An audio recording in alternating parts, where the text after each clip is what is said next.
ओम नमः सिद्धेभ्यः जय श्री ओम नमः सिद्धेभ्यः जय श्री ओम नमः सिद्धेभ्यः। मंगलम भगवान वीरो मंगलम गौतमो गणि मंगलम कुंद कुंदाद्यो जैन धर्मोस्तु मंगलम। सर्व मंगल मांगल्यम सर्व कल्याण कारकम प्रधानम सर्वधर्माणां जैनम जयतु शासनम। जैनम जयतु शासनम जैनम जयतु शासनम। बहुत पढ़ रहे हैं क्षयोक्षम लब्धि और विशुद्धि लब्धि और आज से शुरू करेंगे हम देशना लब्धि। पुस्तक है पंचलब्धि, लेखिका है डॉक्टर उज्ज्वला शाह। देखिए पेज नंबर 79 पे हमने जो जहाँ छोड़ा था वहां थोड़ा सा रिपीट करके उसको आगे लेकर चलेंगे। अंतिम जो इसका पैराग्राफ था 79 पेज पर, देशना के मूल स्रोत अरहंत भगवान हैं। उनके उपदेशानुसार रचित शास्त्र और उनका उपदेश बताने वाले गुरु भी देशना के स्रोत हैं, देशना देने वाले हैं, है ना। वास्तव में तो देशना कहाँ से चली? जो उपदेश बाकी सब लोग दे रहे हैं वो आई कहाँ से? अरहंत भगवान की जिनवाणी, आपकी दिव्य ध्वनि से। तो वे तो मोक्ष मात्र मोक्ष मार्ग का ही उपदेश देते हैं। कौन? जो गुरु है और परम गुरु हैं, यानी हमारे अरहंत हैं और बुनियादी हैं। परंतु चौथे पांचवें गुण स्थान वाले जीव अभी गृहस्थावस्था में हैं। शास्त्र स्वाध्याय करते समय वे भी मात्र मोक्ष मार्ग का ही उपदेश देंगे, है ना। ये दो उसमें आएंगे, उस मोड में आएंगे तो वो भी उपदेश ही देंगे। आत्मस्वरूप का कथन करेंगे, द्रव्यान योग के अनेक सिद्धांत समझाएंगे, जैसे निमित्त उपादान, निश्चय व्यवहार, 5 समवाय, क्रमबद्ध पर्याय, देव गुरु शास्त्र का स्वरूप, हे गे उपादेय तत्वों का स्वरूप आदि का विस्तार से वर्णन करेंगे, समझाएंगे। परंतु गृहस्थोचित अन्य कार्यों में अपने कुटुंबी जनों, साधर्मियों तथा समाज के अन्य लोगों को जरूरत पड़ने पर लौकिक उपदेश भी देते हैं, है ना। कौन देते हैं? ये जो चतुर्थ गुण स्थान वाले और पंचम गुण स्थान वर्ती। उनके शास्त्र विषयक उपदेश को तो देशना कहेंगे, परंतु लौकिक उपदेश को देशना कहना योग्य नहीं है। मैंने बताया कि वो जब चतुर्थ गुण स्थान वर्ती संयत सम्यक दृष्टि या पंचम गुण स्थान वर्ती जो है प्रतिमाधारी हैं, वो दोनों तरह के अभी चूंकि श्रावक हैं, तो वो जब उपदेश देंगे, तत्वों के बारे में बताएंगे, तो वितराग विज्ञान के बारे में बताएंगे, उस समय उनके द्वारा बताई जाते हैं वो देशना में आएंगी। लेकिन जब वो सामान्य रूप से घर गृहस्थी की बातों की चर्चा कर रहे होंगे, उस समय वो लौकिक बात देशना में नहीं आती, ये अपन ने पढ़ा था। इसके अलावा देखो इसमें एक शब्द आया, हे गे उपादेय तत्वों का स्वरूप आदि का विस्तार से वर्णन करेंगे। ये हे गे और उपादेय तत्व क्या है? अपने 7 तत्व पढ़े ना, तो 7 तत्वों में से कौन से हे हैं, कौन से गे हैं और कौन से उपादेय? किसी को पता हो तो बताएं। अभी मैं बाद में अनम्यूट करूंगा तब बताइए, मैं अभी थोड़ा सा आपको बता देता हूँ। ये पेज नंबर 179 धर्म जैन धर्म जानिए में अपन ने पढ़ा था ना, तो बाद में भी आप पढ़ सकते हो, मैं आपको संक्षेप में बता देता हूँ। हे तत्व क्या है? हे का अर्थ क्या है? जो हमारे लिए किसी उपयोगी नहीं है, उपयोगी नहीं है। ऐसे कौन से हैं? आश्रव और बंध। आश्रव और बंध तत्व कौन चाहता है? हम नहीं चाहते ना कि हमारा आश्रव हो और हम हमारा बंध हो कर्म, इसलिए वो हे है। तो उपादेय कौन से हैं? पूरे उपादेय है संवर निर्जरा, ये उपादेय है, इनको हम चाहते हैं। और इसमें भी मोक्ष परम उपादेय है, वही तो हमको चाहिए। तो फिर इसमें मात्र गे कौन से रहे? गे हो गए बचे हुए जीव और अजीव, जिनको हम जानना चाहते हैं और जानते हुए चले आ रहे हैं अपन। अजीव जो पुद्गल की तो हमने बहुत चर्चा ही की है, बाकी धर्म अधर्म द्रव्य आकाश द्रव्य के बारे में, काल द्रव्य के बारे में भी पढ़ा। और जीव द्रव्य तो हम स्वयं ही है, उसकी तो कथा हमारी शुरू से आखिर तक चलती रहने वाली है। वो हमारा ज्ञेय है, और वो ज्ञेय किस लिए है कि उसको जान करके ही तो मैं भेद विज्ञान करूंगा। मैं ज्ञेय हूँ, जीव तत्व हूँ, और जीव तत्व होने के साथ में हर इंडिविजुअल जीव तत्व अपनी अपनी योग्यता के अनुसार मोक्ष मार्ग पर आगे बढ़ सकता है, और वही हम कर रहे हैं। तो देखिए हमने ये तत्वों के बारे में पढ़ा था। अब हम पढ़ेंगे देशना लब्धि, पेज नंबर 80 दूसरे पैराग्राफ से। एक तो पन्ने एक लाइन उसकी पहले वाले पैराग्राफ की पहली लाइन है, ज्ञानी के उपदेश को ही देशना कहते हैं। तत्वार सूत्र में सम्यक दर्शन के दो भेद बताए हैं। कौन कौन से हैं? निसर्गज और अधिगमज सम्यक दर्शन। तत्वार सूत्र हम लोगों ने कई बार पढ़ा, एक आध बार बहन जी ने भी पढ़ाया, और भी कई कई ओकेजन पे वो आता रहता है। तो निसर्गज और अधिगमज सम्यक दर्शन दो भेद बताए,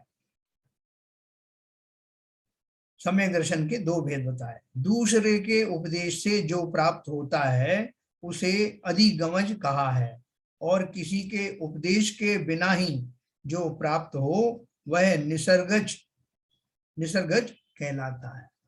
इसलिए देशना लब्धि की आवश्यकता सबको नहीं होती होगी क्या? क्वेश्चन पूछा उन्होंने। दो भेद बता दिए ना, तो देश एक में तो बता दिया निसर्गज और दूसरा अधिगमज। दूसरे के उपदेश से जो प्राप्त होता है उसे अधिगमज कहते हैं, और किसी के उपदेश के बिना जो प्राप्त हो उसे निसर्गज कहते हैं। ये तो मोटी मोटी परिभाषाएं हैं। असली माल क्या है? सुनो, इस भाव में किसी को ज्ञानी जीव द्वारा उपदेश या देशना की प्राप्ति नहीं हुई हो और उसे सम्यक दर्शन हो जाए तो समझना कि उसे पूर्व भाव में नियम से देशना मिली थी। बात खाली इस भाव की चल रही है। इस भाव में किसी को ज्ञानी जीव द्वारा उपदेश या देशना की प्राप्ति नहीं हुई और सम्यक दर्शन हो गया, तो इसका अर्थ क्या है कि उसे पूर्व भाव में कभी ना कभी उसको देशना अवश्य मिली होगी, क्योंकि बिना देशना के काम होता नहीं। इस भाव में देशना नहीं मिली है, इसलिए उसे निसर्गज सम्यक दर्शन कहते हैं, और जिसको इसी भाव में देशना मिली हो तो उसके पश्चात होने वाले सम्यक दर्शन को अधिगमज सम्यक दर्शन कहते हैं। जैसे प्रत्यक्ष में मिला उसी भाव में, जैसे सिंह के पर्याय में उसको मिला उसी पर्याय में, तो इसलिए जिस भाव में मिला और उसी भाव में काम हो गया। सम्यक दर्शन का तो अपन कहेंगे कि इसी भाव का हुआ, इसलिए इस भाव में देशना नहीं मिली तो निसर्गज हो गया, और उसी भाव में मिला तो इसलिए उसे निसर्गज सम्यक दर्शन कहते हैं, और जिसको इसी भाव में देशना मिली हो तो उसके पश्चात होने वाले सम्यक दर्शन को अधिगमज सम्यक दर्शन कहते हैं।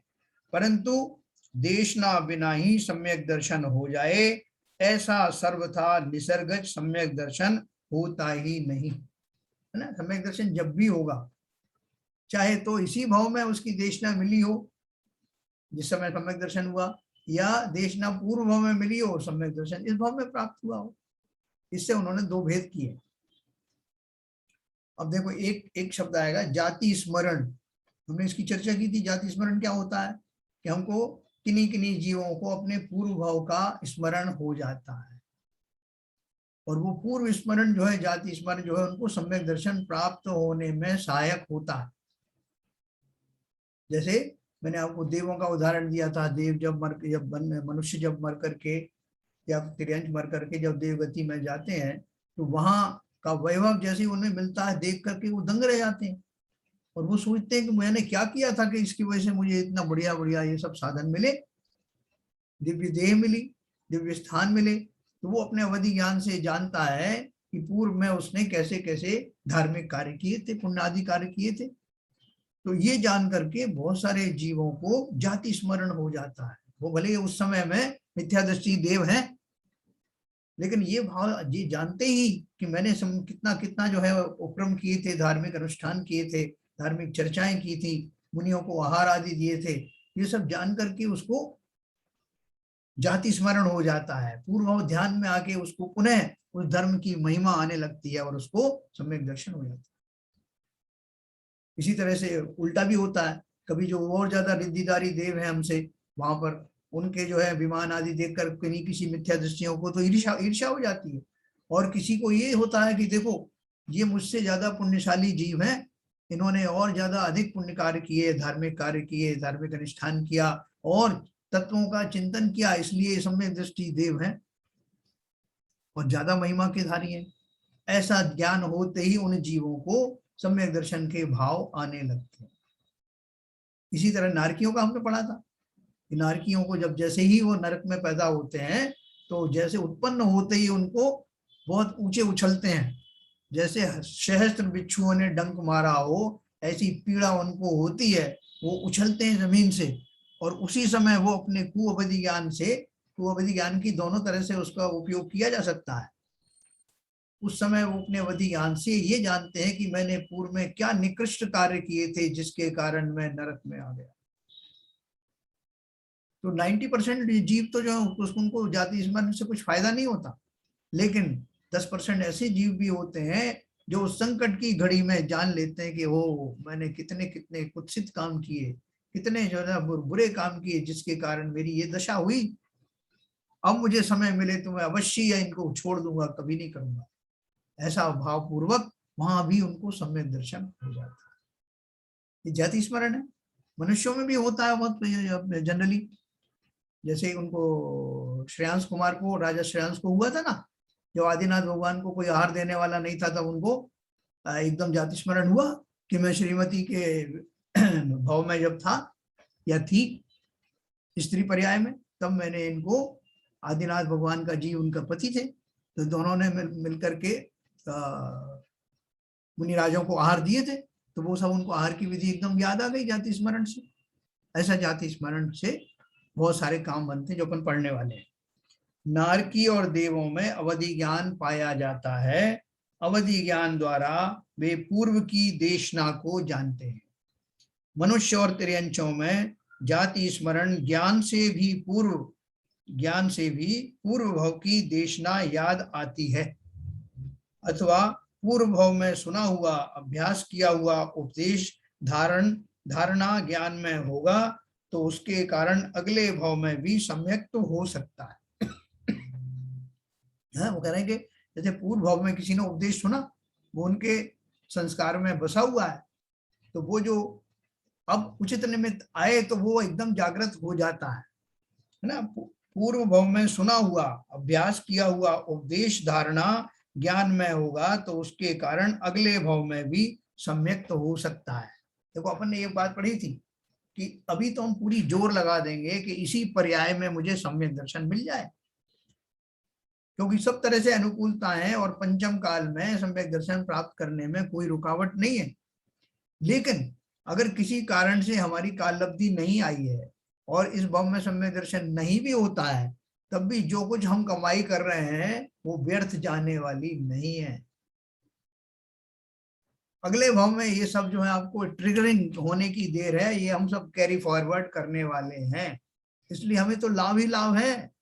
घबराना मत के साहब, ये तो बहुत चिल्लाते रहते हैं और बहुत एनकरेज करते रहते हैं सम्यक दर्शन लेके ही जाना, अगर नहीं हुआ तो जीरो पे नहीं जाओगे, भरपूर माल साथ में जाएगा। और फिर अगले भाव में वो सारा जो कुछ अभ्यास हमने किया, जो हम कर रहे हैं तत्व अभ्यास आदि, ये निरर्थक जाने वाला नहीं। तो ये देखो उन्होंने यही कहा, पूर्व भाव में सुना हुआ, अभ्यास किया हुआ उपदेश धारणा ज्ञान में होगा तो उसके कारण अगले भाव में भी सम्यक तो हो सकता। अगले भाव में उसके शब्द याद ना भी हो तो भी तत्वों का भाव ख्याल में आता है और अंतर्मुख विचारों में तत्वों का भाव भाषण होने लगता है। देखो इवन जो उसी भाव में भी जब होता है तो उसी भाव में भी होने वाला जो सम्यक दर्शन है उसके पहले के हमारे संस्कार भी होते हैं। मात्र उस समय की देशना से ही सब कमाल नहीं हो जाता। अब जो सिंह की पर्याय का अपन बार बार जिक्र करते हैं, उस पर्याय में उनको जो चारण रिद्धिधारी जो मुनि आए वो कैसे आए, उनके पूर्व भाव के मित्र थे और उन्होंने अपने अवधि ज्ञान से जान लिया कि तो भव्य जीव है, तीर्थंकर बनेगा और ये समय है सही इसका काल लब्धि आने की। और वो उससे पहले भी वो सिंह जो है उसके परिणाम बहुत सारे भवों में पिछड़ों में ट्रेल करेंगे, तो बहुत भवों में उनको इस तरह के भाव बने, वो सब उनके स्टोर थे और वो कालांतर में उस समय क्लिक हुआ और वो देशना उनको मिली, तो उनका काम हो गया। तो हम जो कुछ भी अभी इकट्ठा कर रहे हैं, और देखो मैंने कल भी आपसे कहा था कि हम जो इतना जो तत्व अभ्यास करने की स्थिति में आ गए हैं, ये हमारा इसी जन्म का पुण्य नहीं, ये हम पहले से लेकर के आए हैं, जिसके कारण इतनी सब श्रेष्ठता अनुकूलताएं मुझे मिली हैं। लेकिन इसका फायदा तभी है जब इन अनुकूलताओं का पूरा फायदा उठाऊं। ना, ये पेनल्टी कॉर्नर मिला है, गोल करना है। तो देखो उसके बाद क्या लिखा उन्होंने अगले भाव में उसके शब्द याद ना भी हों, है ना, तो भी तत्वों का भाव ख्याल में आता है और अंतर्मुख विचारों में तत्वों का भाव भाषण होने लगता है ना। शिवकोट मुनिराज की बात चलती ना, वो शिवभूति मुनि की, कि उन्होंने दाल अलग और छिलका अलग किसी उनके आचार्य ने कहा था। वो शब्द उन्होंने क्या कहा था उनको कुछ मतलब नहीं ज्यादा, उनको भेद विज्ञान का शब्द भी नहीं पता था, पढ़े लिखे भी नहीं थे, लेकिन उनको याद आया कि उन्होंने बोला था कि शरीर और आत्मा ऐसे अलग अलग हैं जैसे दाल और छिलका। तो शब्द तो हमने कितनी बार सुना, और दाल में से छिलका क्या, हमने तो बहुत सारे केले के छिलके भी निकाले और बहुत सारी चीजों के छिलके निकाल कर फेंक दिए, लेकिन हमारा अंदर का छिलका उतरा नहीं। अर्थात भाव भाषण होना आवश्यक है। शब्दों के द्वारा भाव भाषण कराने का प्रयास किया जाता है, और बहुत सारे जीव जो है वो बॉडी लैंग्वेज देख करके भाव भाषण कर लेते हैं कि इसका अर्थ क्या है। तो तिरंज पर्याय में कहाँ कोई सुनाने वाला और कहाँ इतना जो है उच्च कोटि का जो है देशना होती, लेकिन वो जीव, आप देखो मुनिराज हैं, कोई तपस्वी मुनिराज हैं, उनके चरणों में आकर के सिंह बैठ जाते हैं, हिरण बैठ जाते हैं, बंदर बैठ जाते हैं, सर्प आ जाते हैं। वो क्या करते हैं, वो मुनि की भंगिमाओं को जान करके और वो मनी मन वैसा ही पुण्य बंद करते हैं, वैसे ही भाव शुभ भाव उनके आने लगते हैं, वैसा ही भेद विज्ञान घटित होने लगता है। तो ये बहुत बढ़िया मर्म की बात है कि हमको अगले भाव में मन, भले ही हम किसी भी पर्याय में रहें, लेकिन इस भाव की जो कमाई है वो व्यर्थ जाएगी नहीं। अगले भाव में उसके शब्द याद ना भी हों तो भी तत्वों का भाव ख्याल में आता है और अंतर्मुख विचारों में तत्वों का भाव भाषण होने लगता है।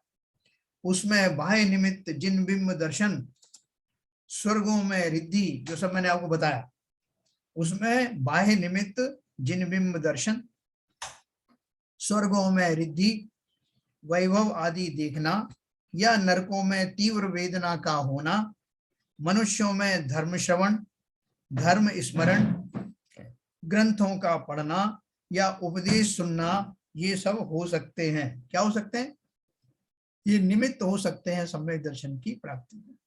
तो जिन बिंब दर्शन की अपन पढ़ते हैं ना, जिन बिंब दर्शन से साफ सम्यक दर्शन हो जाता है। तो बहुत सारे लोग ये समझते हैं कि जिन बिंब दर्शन तो नियम ले लेते हैं, उसमें क्या है, रोज दर्शन करेंगे, और दर्शन करने गए अपने और वहां मूर्ति की तरफ देखा तक नहीं, आए अपना अर्घ चढ़ाया आंखें बंद करके और चल दी, भगवान के सामने आंखें बंद करके खड़ा रहा, ना तो उनकी प्रतिमा का अवलोकन किया, ना उनके ऊपर वो वीतरागता के भावों का को लक्ष्य में लिया, और खड़े होकर के नमो हरिहंताणम कह करके वापस मुड़ गया। पूरे जीवन भर किया, तो क्या वो जिन बिंब दर्शन है?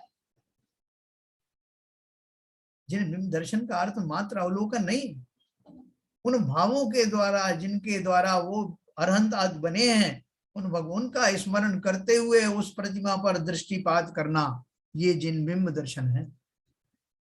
ओ कितना आपने जो है महान कार्य किया होगा, उनकी महिमा आने लगे, जाते ही महिमा आने लगे कि कहाँ मैं और कहाँ आप, वो कैसे आपने उत्कृष्ट कार्य किया होगा। जब ऐसे भाव में डूबा हुआ व्यक्ति प्रतिमा के सामने जाता है तो सम्यक दर्शन का निमित्त सामने ही खड़ा होता है।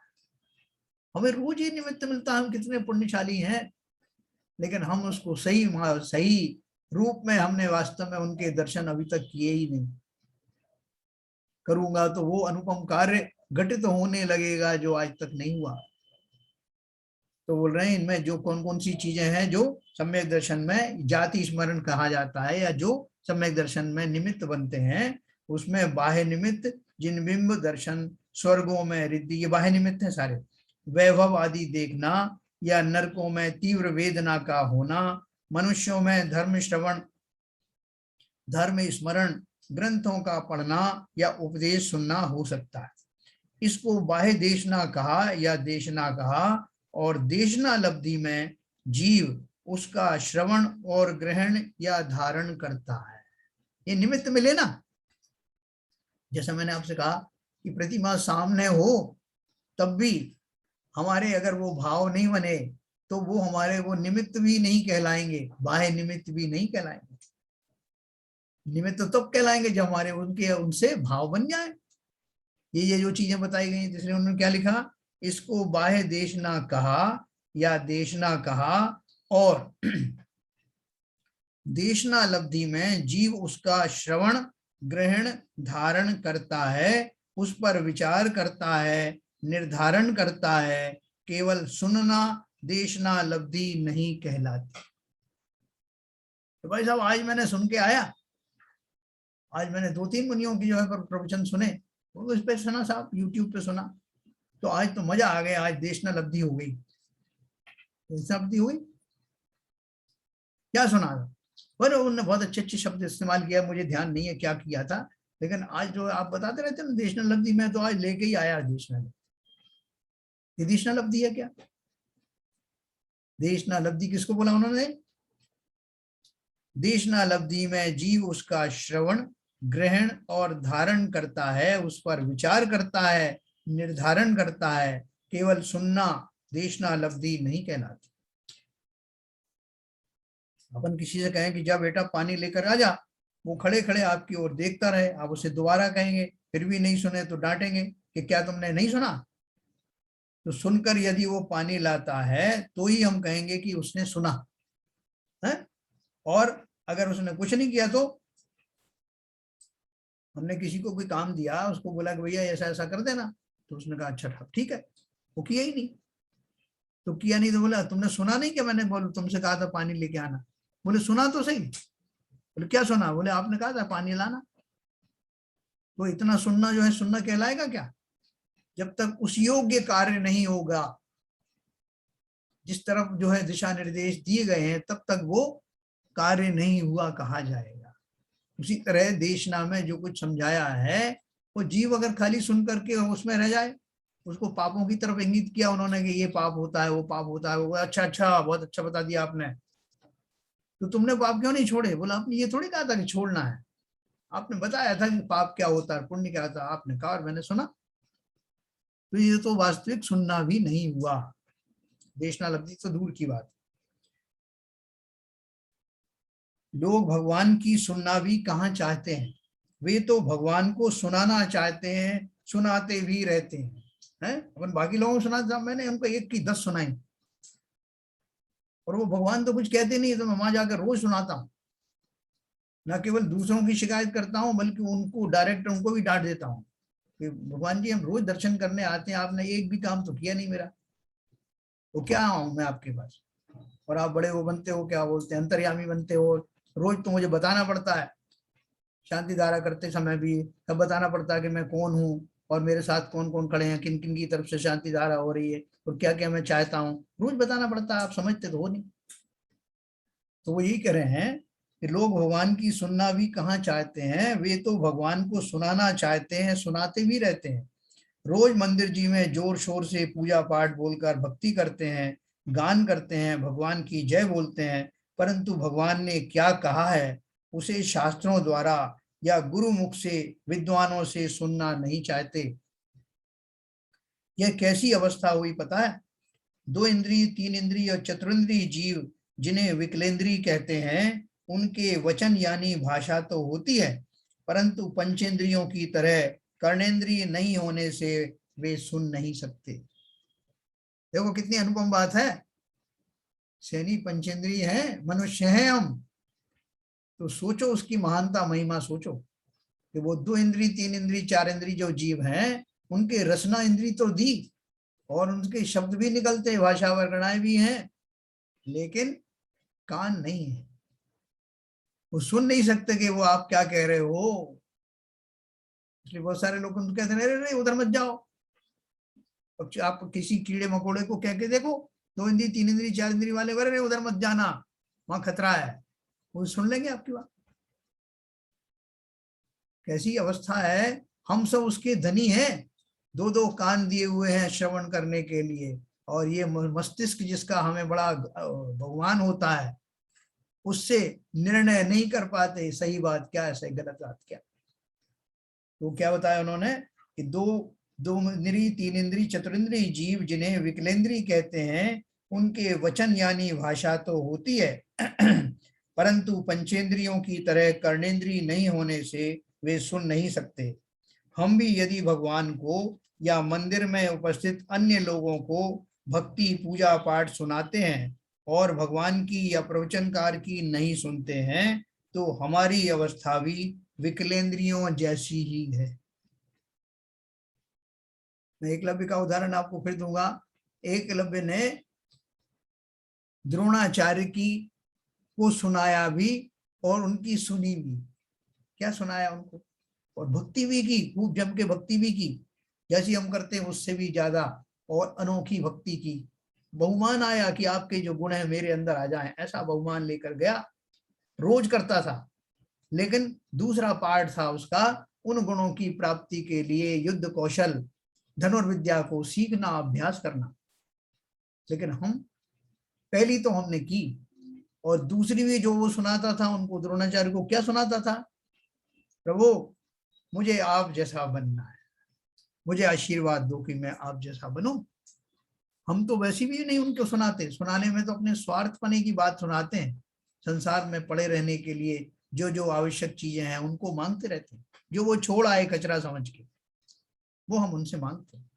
और तीसरा पार्ट जो है, उन जैसा बनने का एक भी प्रयास हमने नहीं किया जो वो उसने एकलव्य ने किया। तो इसलिए उन्होंने बोला कि अपने घर की और कल्पना की, हमें तो उपदेश की सत्यता को पहचानना है ना। देखो मैं अपन क्या बात कर रहे थे।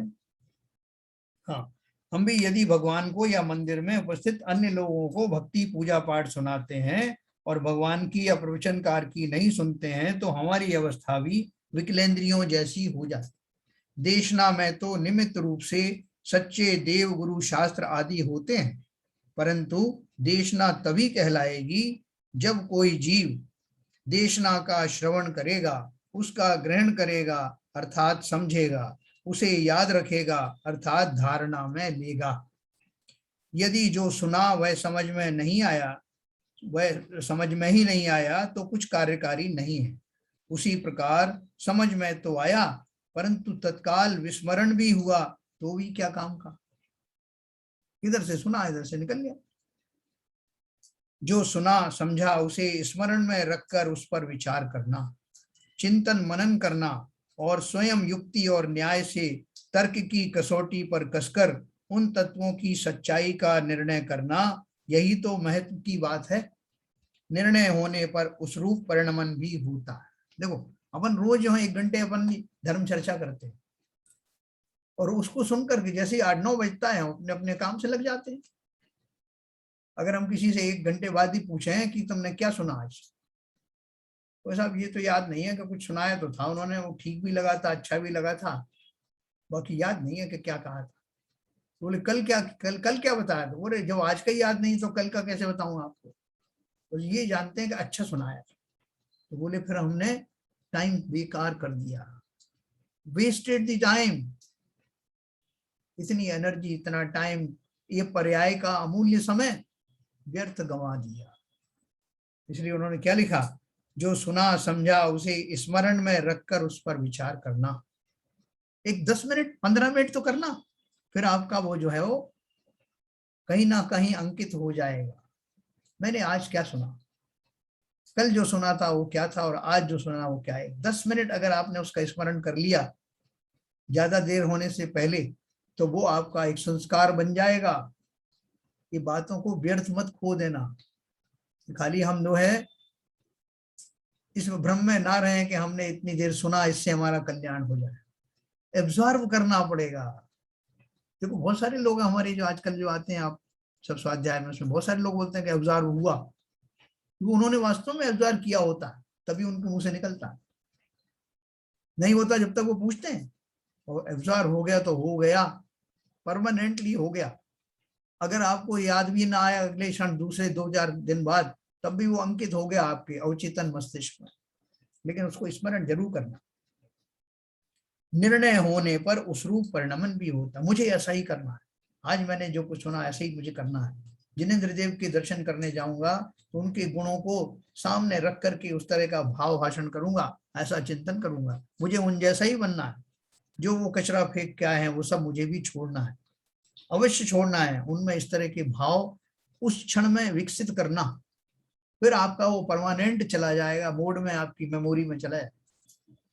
जैसे सच्चे देव गुरु शास्त्र का स्वरूप सुनता है, सर्वज्ञता का स्वरूप सुनता है, तो विचार करता है और अपनी पूर्व मान्यताओं के साथ मिलान करके देखता है कि मैं तो आज तक ऐसा मानता आया था, अब मुझे सच्चे स्वरूप का पता चल गया है।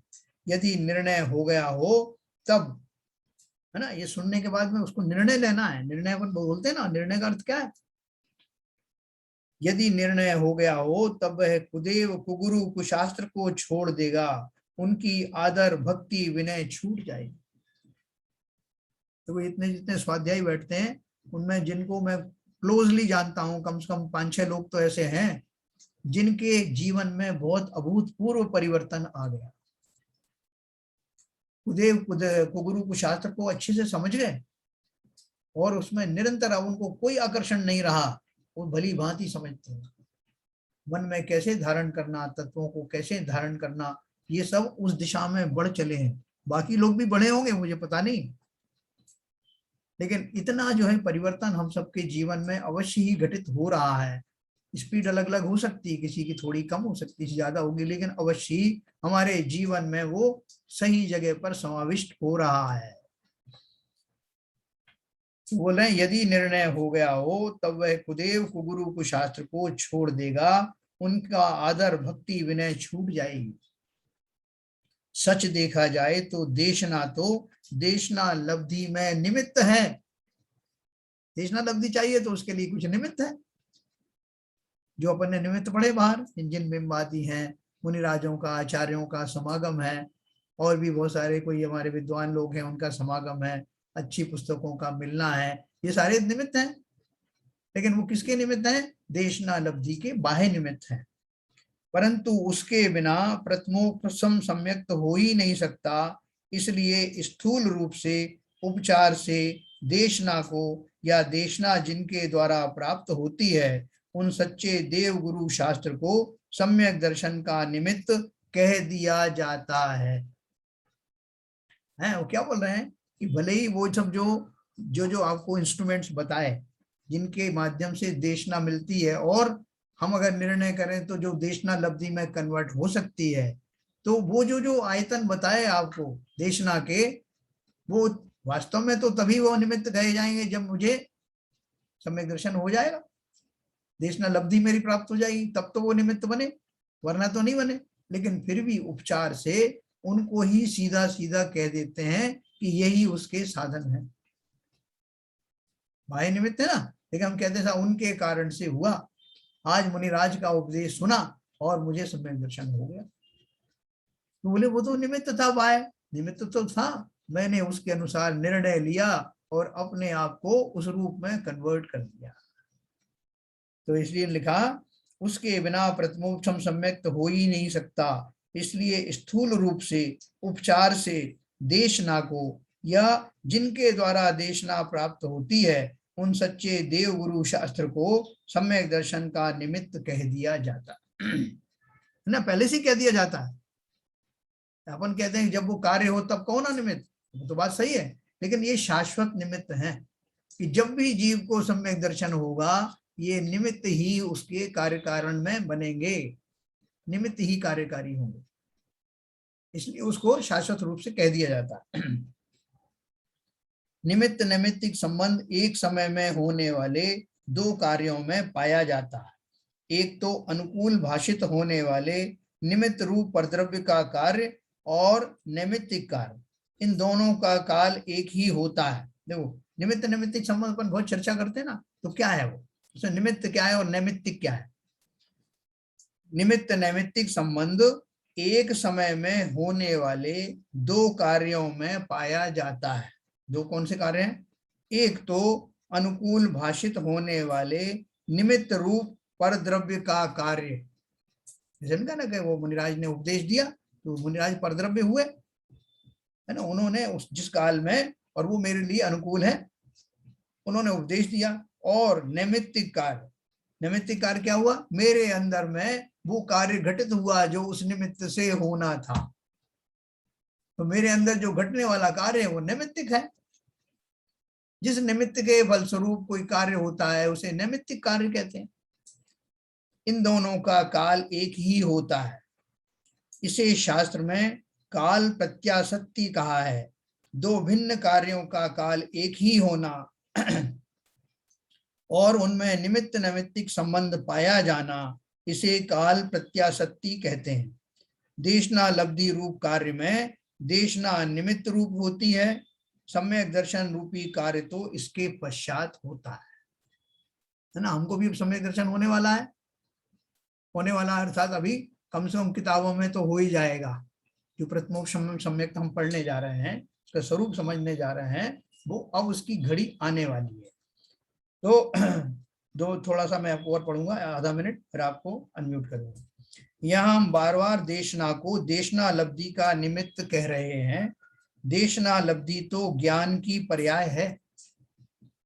देखो, अपनी तीव्र रुचि तथा अपना स्वरूप जानने की तीव्र जिज्ञासा हो और देशना लब्धि की पर्याय अपनी योग्यता से प्रकट होने का समय आए तो ज्ञानी की देशना भी सहज रूप से निमित्त के रूप में मिल जाती है। क्या क्या बोला उन्होंने, मेरे पास क्या होना चाहिए, अपनी तीव्र रुचि तथा अपना स्वरूप जानने की तीव्र जिज्ञासा और देशना लब्धि की पर्याय अपनी योग्यता से प्रकट होने का समय आए। देशना लब्धि की योग्यता की पर्याय में कौन सी है, मेरा ज्ञान का क्षयोक्षम उतना हो, मेरी विशुद्ध लब्धि आ चुकी हो, तो मुझे वैसा मेरा अनुकूलता वाला ग्रहण करने का उस तरह का भाव विकसित हो जाए, तो वो योग्यता भी आ गई। और तीव्र जिज्ञासा है, रुचि अपने बारे में जानने के लिए, और जो कुछ बोलने वाला है उसको मैं सुनने के लिए एकदम रिसेप्टिव मोड में तैयार बैठा हूँ, पॉइज्ड कंडीशन में हूँ। तो बोल रहे हैं अगर मैं स्तब्ध में हूँ तो अवश्य ही देशना देने वाले, देशना के जो निमित्त हैं, सामने खड़े हुए दिखाई देंगे। आप अपना काम करिए, आपके अंदर आने वाली रुचि के फलस्वरूप कोई ना कोई अवश्य वहां उपस्थित होगा। जिस समय धन्य कुमार की माता जी ने, धन्य कुमार जो बच्चा था उस समय, पिछले भाव की बात है, तो उन्हें खीर तो कभी नसीब हुई नहीं थी। तो उन्होंने एक बार किसी को खीर खाते देखा, उनके मन में बहुत आया। तो वो जो सेठ था जहाँ वो काम करती थी अंजना की माता, इनकी धन्य कुमार की माता जी, उसको दया करके वो सेठ जी ने कुछ चावल और कुछ दूध दे दिया। अब वो उसको खीर बनाया तो बच्चा बहुत खुश था कि आज मुझे खीर खाने को मिलेगी। तो उनकी माँ ने कहा कि बेटा खीर तो मिलेगी, लेकिन कोई मुनिराज आ जाए तो उनको आहार देने के बाद ही तुझे मिलेगी। उसको तीव्र रुचि हुई, खीर खाने की बात नहीं हुई, उसको ये हुई कि अच्छा ऐसे कोई महान पुरुष भी होते हैं कि माँ कह रही है कि उनके आने के बाद हम धन्य हो जाएंगे, उनको आहार दे करके हमारा भाग्य सुधर जाएगा। ओ ऐसे कैसे मुनिराज होंगे, मुझे कहाँ मिलेंगे। और ऐसा उसका जो वांछा थी, तीव्र इच्छा थी, अभिलाषा थी, उसके फलस्वरूप वो रिद्धिधारी मुनिराज का वहां आगमन हुआ। और उस समय वो माता तो चली गई पानी लेने, तो मुनिराज को आया देख करके वो उनके पैरों से लिपट गया वो बालक। उसने कहा, माँ ने कहा है मैं जाने नहीं दूंगा आपको बिना खीर खिलाए, बिना आहार दिए। तो उसकी जो है बाल सुलभ हरकत के ऊपर मुनिराज थोड़े स्माइल दिए उन्होंने, वरना तो उनको अंतराय हो जाता, वो खीर की बात कर रहे थे।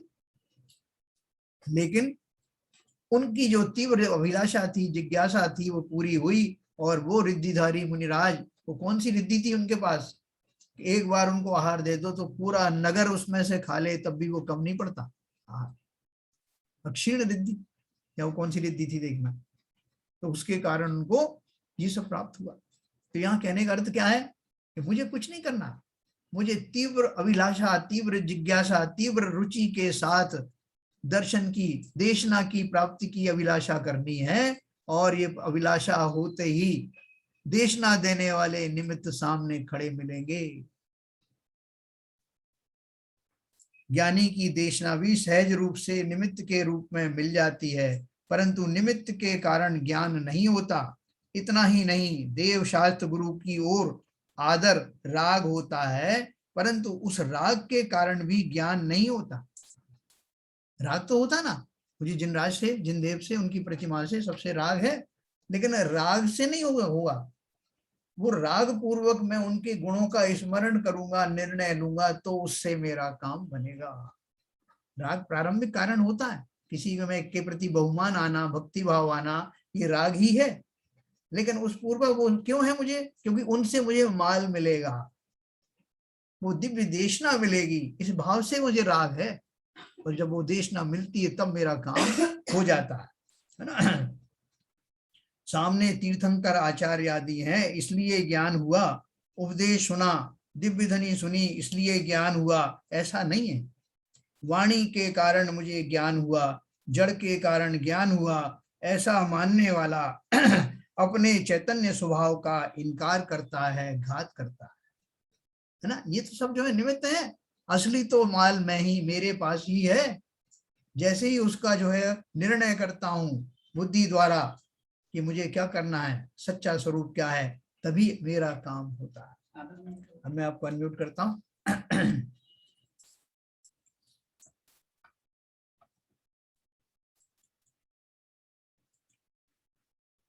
हाँ जैन साहब जी, जैन साहब, बोलिए।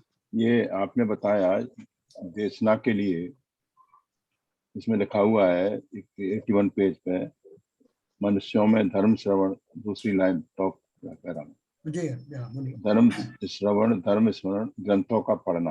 हाँ तो यह जो अपन स्वाध्याय करते हैं जी, वो स्वरूप भी देशना में ही आएगा ना?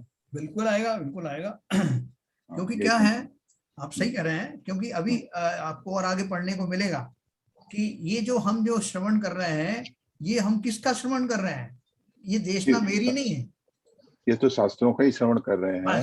तो और अनंत भगवान ने जो दिव्य ध्वनि खुली थी जी, उन्हीं का श्रवण कर रहे हैं। बिल्कुल तो बिल्कुल। उनको पढ़ने से भी अगर उसको संज्ञान में लिया जाए, उसको धारण किया जाए, तो देशना लब्धि में परिवर्तित हो सकती है। बिल्कुल हो सकती है, होती ही है, ये मुख्य कारण है।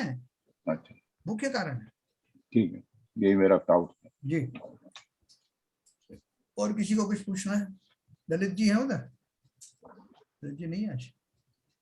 लेकिन वर्तमान में क्या होता है साहब कि जैसे मान लो अपन कहीं दूसरी जगह गए, अभी बालाजी के गए, शिव जी के गए, तो अपने आप हाथ उठ जाते हैं, जोड़ जाते हैं, क्या कारण है? ये उठना नहीं चाहिए कायदे से। नहीं, क्या उठ जाते हैं? हाथ जोड़ जाते हैं, हाथ जुड़ जाते हैं, मतलब अपने आप ही। वर्तमान में नहीं चाहता हाथ जोड़ना, लेकिन फिर भी जुड़ जाते हैं। किसके सामने? गुरुओं के सामने? बालाजी या भैरव जी के कहीं भी जाते हैं, शिव जी के मंदिर में किसी के साथ कभी कभी होता है ऐसा। जाने की जरूरत ही क्या तो है? अपने आप हाथ उठ जाते हैं, मतलब जाने की आवश्यकता ही नहीं है भाई, वहाँ जाते ही क्यों हो? मान लो मैं किसी के साथ गया, जाओ मान लो मैं बस, किसी के अपने साथ को गया, स्ट्रॉन्ग बनाओ लोग। हाँ तभी स्ट्रॉन्ग तो बनाए अपने आप तभी को। धर्म पड़ेगा यार, धर्म नहीं पड़ता कि आप दूसरे को खुश करने के लिए अनायतनों में जा करके और कहेंगे हाथ जोड़ रहे हैं, वो दूसरा नाराज नहीं हो जाए, वो उसको नहीं, खुश ऐसी करने भी के लिए बात हाथ नहीं जोड़ है, रहे हैं। ऐसी भी बात नहीं है, नाराज और की कोई बात नहीं है, वो तो अपने आप ही उठ जाते हैं हाथ। नहीं मेरे भाई साहब, मेरे निवेदन ये है कि हमें बचना चाहिए, जितना बच सके बचना चाहिए।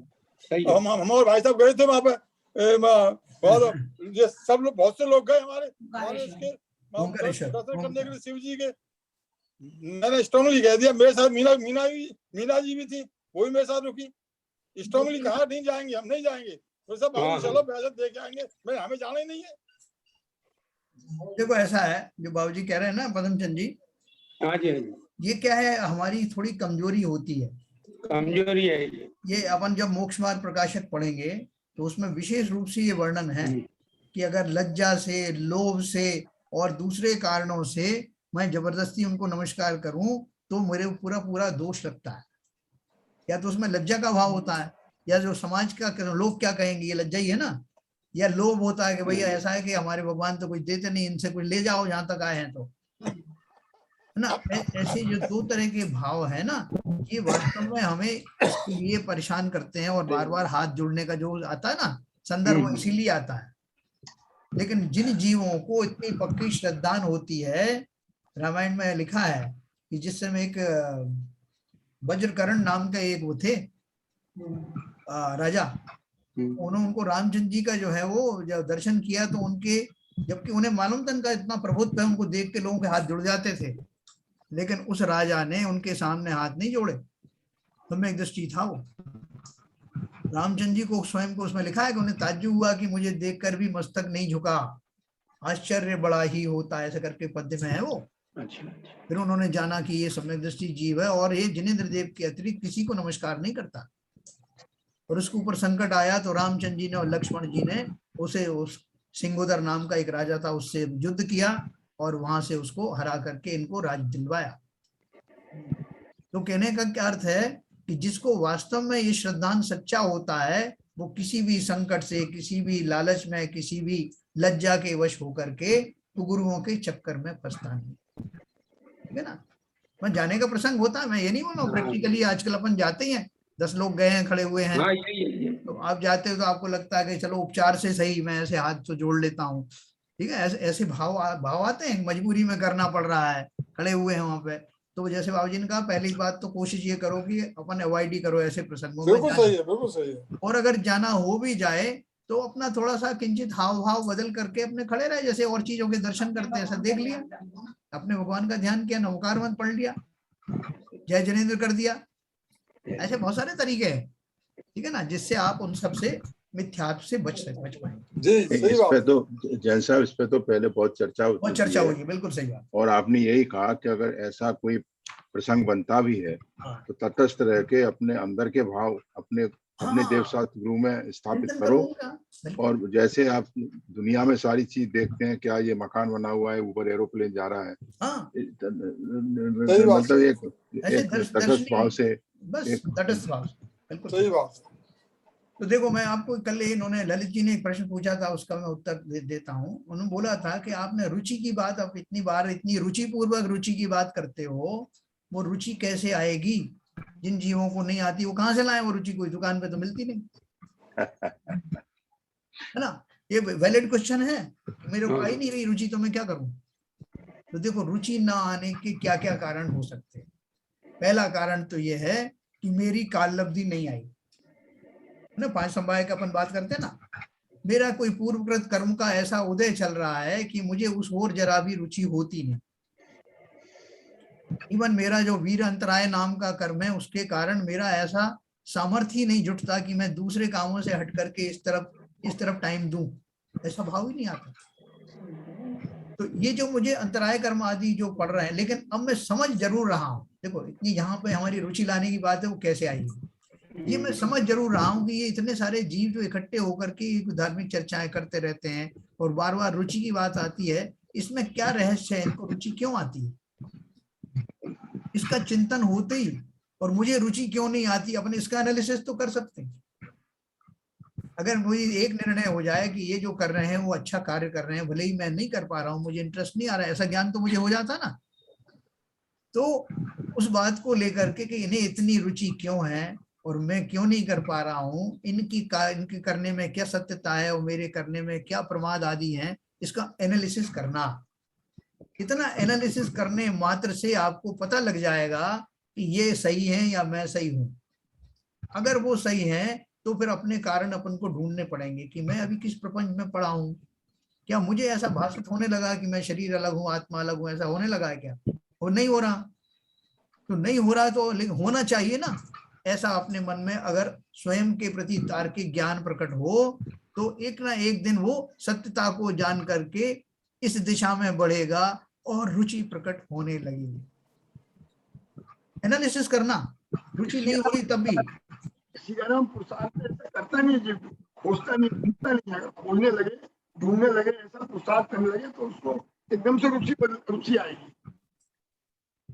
ठीक है ना, क्योंकि वो रुचि जो है ऐसे कहने से भी नहीं आती। लेकिन कई बार आप देखोगे, जैसे अपन इतने लीनता पूर्वक अपन स्वाध्याय करते हैं, धर्म चर्चा करते हैं, उसमें लीन होकर के रुचि पूर्वक उत्साह पूर्वक करते हैं, तो दूसरे जीवों का उत्साह देख करके भी रुचि उत्पन्न हो जाती है। क्या आदित्य जी, हो जाती ना? बिल्कुल बिल्कुल। तरबूजों को देख के तरबूजा रंग बदलता है। ठीक है ना, ये सब रंग बदलेंगे। आदित्य जी भी इसकी प्रैक्टिस करना चालू कर दिए, उनका भी रंग बदलने लगा है। तो देखो ये जो अपन पढ़ रहे हैं, इस चर्चा में आने वाला रस, ये रस ही हमको हमारे लिए देशना का काम करेगा। हाँ, हमें अपन सबको कितनी रुचि, कितना उसके अंदर आनंद आता है। ये हमारा आनंद ही बता रहा है कि हमारा भवितव्य अच्छा है।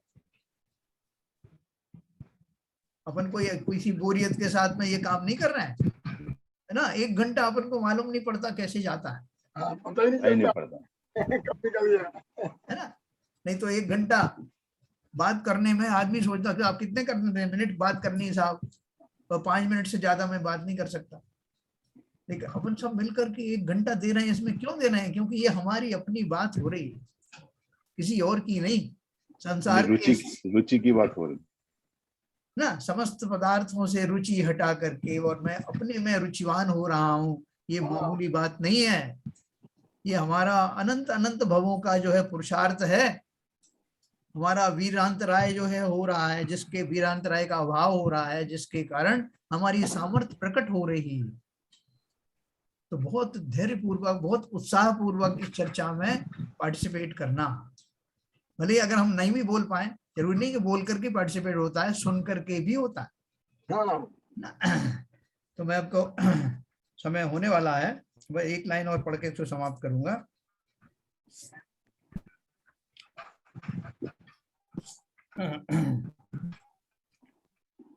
निमित्त से कार्य नहीं होता, फिर भी विवक्षित कार्य में उचित निमित्त ही होगा, चाहे जैसे निमित्त की उपस्थिति में कार्य नहीं होगा, है ना। विवक्षित माने स्पेसिफिक निमित्त ही होगा। 50 चीजें होंगी तो उसमें उसे वो पर्टिकुलर चीज जो होगी, जब वो होगी तभी वास्तव में कार्य होगा। हाँ, एक बात पूछना था इसमें, निमित्त नैमित्तिक में, इसका मतलब निमित्त नैमित्तिक एक साथ होते हैं? बिल्कुल, कार्य हुआ। देखो अब आपने तो कहा था, आपने क्या कहा था? नहीं, मैं ये कहा था जब तक काम नहीं हो जाए तब तक निमित्त नहीं बनता। वही तो। लेकिन अब ये बात, अब और दूसरी बात आज समझ में आ रही है, ऐसा नहीं है कि जब तक काम, कार्य और कारण दोनों एक साथ होते हैं। हाँ, बात सही है। हाँ, ये नई बात समझ में आई ना। बिल्कुल सही। क्योंकि निमित्तिक उसी को ही कहते हैं, जब कार्य हुआ। हाँ, कार्य हुआ तो वो जो वस्तु है वो निमित्त कहलाई। हाँ, नैमित्तिक का नाम ही तो पड़ेगा उसका। सही बात। निमित्त की उपस्थिति से वो कार्य की शुरुआत हो जाएगी। एक्चुअली कार्य संपूर्ण होने में अपना काल में पूरा करेगा, पर एक निमित्त अगर बाकी जो समवाय है प्रेजेंट हो गए तो उसके कार्य की शुरुआत हो जाएगी। पूर्णता का हिसाब अलग हो सकता है। हाँ, वो उसका मतलब वो है। देखो कार्य, जैसे आपने बोला कि सम्यक दर्शन की प्राप्ति होना, जैसे कि इधर उपदेश दिया और उधर जीव ने तुरंत ही उसको अंगीकार करके वैसा भाव भाषण हुआ कि मैं कौन हूँ। तो वो जो उसकी जो अंतर क्रिया चल रही है, वो अंतर क्रिया का प्रारंभ हो जाना ही कार्य, नैमित्तिक कार्य का हो जाना कहा जाए। तैयारी तो पहले से थी। तो वो इन्होंने बहुत अच्छा पकड़ा ललित जी ने कि वो जो क्षणिक कार्य हुआ, वो क्षणिक कार्य क्या हुआ, वो ट्रिगरिंग पॉइंट मिल गया, अर्थात कार्य हो गया, है ना। बहुत सारे जीवों को देखो, जो तीर्थंकर प्रकृति का बंध होता है, तो तीर्थंकर प्रकृति का बंध का इनिशिएशन तो मनुष्य पर्याय में सम्यक दृष्टि जीव को और केवली या शुद्ध केवली के पादमूल में शुरू होता है, शुरू हो जाता है। सही बात। और बाद में फिर उसका बंध चलता रहता है 2-3 भाव तक, 1 भाव में भी चलता रहता है। हाँ, पूर्ण वहां जाके होता हो जाता, फिर बहुत उधर तो और आगे बहुत नहीं, बहुत ज्यादा तो नहीं, 2-3 भाव के अंदर होता है। हाँ, वो तो खैर है।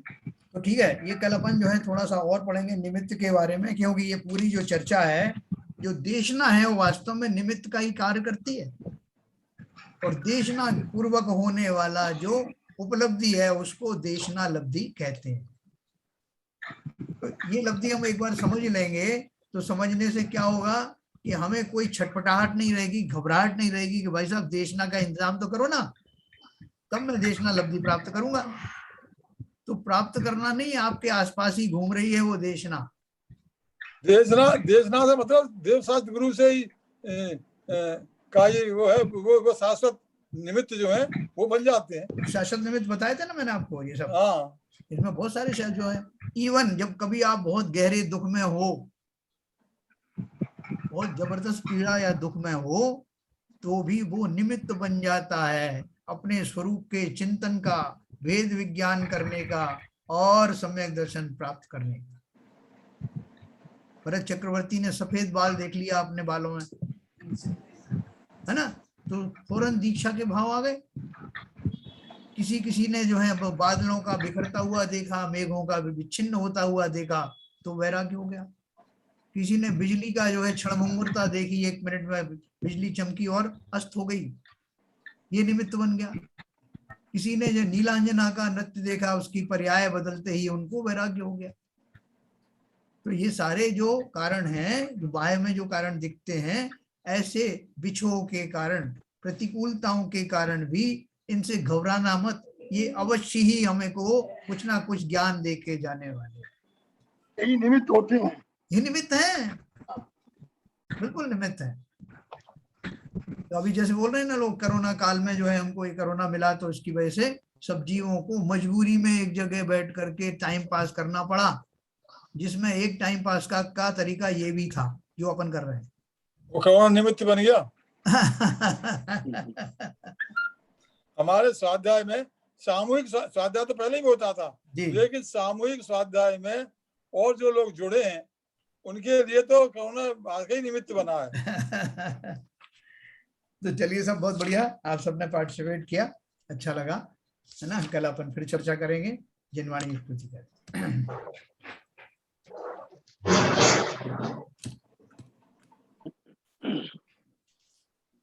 मिथ्यातम नाश वेको ज्ञान के प्रकाश वेको अपर भास वेको भानु सी बखानी है। छह द्रव्य जान वेको बंध विधि भान वेको स्वपर पिछान वेको परम प्रमाणी है। अनुभव बताए वेको जीव के जताए वेको काहू न सताए वेको भवे और आनी है। जहाँ तहाँ तार वेको पार के उतार वेको सुख विस्तार वेको यही जिनवाणी है।